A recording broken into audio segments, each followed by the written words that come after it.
ಆತ್ಮೀಯ H16 ನ್ಯೂಸ್ಗೆ ಸ್ವಾಗತ. ನಾನು ನಿಮ್ಮವ MI ಅದು ಮಲ್ಲಪ್ಪ ಜೋತವರು. ಆದ್ಮೇಲೆ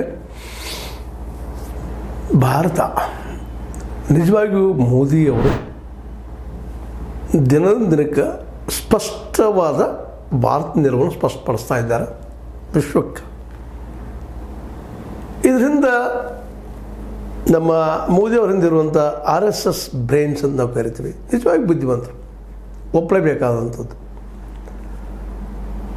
ಕಾಂಗ್ರೆಸ್ಸಿಗೆ ಸಮೀಪದಲ್ಲಿ ಅಧಿಕಾರ ಸಿಗ್ತದೋ ಇಲ್ಲವೋ ಗೊತ್ತಿಲ್ಲ, ಆದರೆ RSS ಮಾತ್ರ ಸಿಕ್ಕ ಅಧಿಕಾರ ಸ್ವಲ್ಪ ಬಿಟ್ಟುಕೊಡೋದಿಲ್ಲ ಮೋದಿಯವ್ರ ಮೂಲಕ.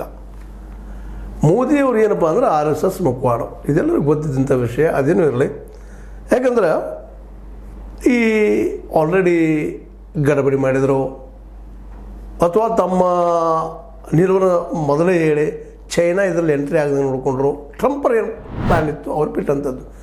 ಜೊತೆಗೆ ಟ್ರಂಪ್ ಆದರೂ ಸಹ ಚೈನಾ ಜೊತೆಗಿನ ಸಂಬಂಧವನ್ನು ಅವೇನು ನೀವು ಸುಂಕ ಅಂತಿರೋ ಅಥವಾ ಟ್ಯಾಕ್ಸ್ ಅಂತಿರೋ ಅದನ್ನು ಕಡಿಮೆ ಮಾಡಿಕೊಂಡು ಪ್ರತಿ ಸುಂಕದ ರೇಟನ್ನು ಕಡಿಮೆ ಮಾಡಿಕೊಂಡು ಅಲ್ಲಿ ದೋಸ್ತಿ ಇಟ್ಕೊಂಡ್ರು. ಅದೇ ಕಾಲಕ್ಕೆ ದಕ್ಷಿಣ ಏಷ್ಯಾ ಅಂದರೆ ಹಿಡಿದು ಸಾಧಿಸುವಾಗ ನನ್ನಿಂದಲೇ ಎಲ್ಲ ಆಯಿತು ಅನ್ನುವಂಥ ಸ್ಟೇಟ್ಮೆಂಟ್ ಕೊಟ್ಟರು.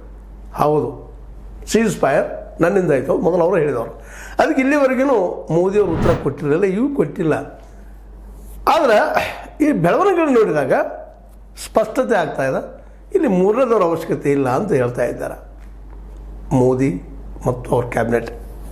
ಅವರು ಎಕ್ಸ್ಟರ್ನಲ್ ಮಿನಿಸ್ಟರ್ ಆಗಿರ್ಬೋದು ಅಥವಾ ಎಕ್ಸ್ಟರ್ನಲ್ ಮಿನಿಸ್ಟರ್ ಸ್ಪೋಕ್ಸ್ ಪರ್ಸನ್ ಆಗಿರ್ಬೋದು. ಅವ್ರು ಹೇಳೋದನ್ನು ಕೇಳಿದಾಗ, ವಕ್ತಾರ ಹೇಳೋದನ್ನು ಕೇಳಿದಾಗ ನಿಧಾನಕ್ಕೆ ಅಮೇರಿಕೆಯನ್ನು ಬದುಕಿಸರಿಸುವಂಥ ಮತ್ತು ವ್ಯಾಪಾರದೇನು ಭಾಳ ಅವಶ್ಯ ನಮಗಿಲ್ಲ ಅನ್ನುವಂಥ ದೃಷ್ಟಿಕೋನ ವ್ಯಕ್ತಪಡಿಸ್ತಾ ಇರೋದನ್ನು ಗಮನಿಸಿದಾಗ ನಿಜವಾಗಿಯೂ ಇದೊಂದು ಜಾನ ನಡೆ. ಜೊತೆಗೆ ಇದನ್ನು ಬಿಹಾರದ ಎಲೆಕ್ಷನ್ ಸಲುವಾಗಿ ಸಹಿತ ಉಪಯೋಗ ಮಾಡ್ತಾ ಇರೋದು ಅಧಿಕಾರ ಇದ್ರೆ ಎಲ್ಲ ಅನ್ನೋದಕ್ಕೆ ಒಂದು ಸಾಕ್ಷಿ ಆಗ್ಯದ. ಯಾಕಂದರೆ ಅಧಿಕಾರ ಇದ್ರೆ ನೀವು ಬೇಕಾದ ಮಾಡ್ಬೋದು, ಅಧಿಕಾರ ಇಲ್ಲ ಅಂದರೆ ಬರೀ ಮಾತುಗಳಾಗ್ತಾವೆ ಅಷ್ಟೇ.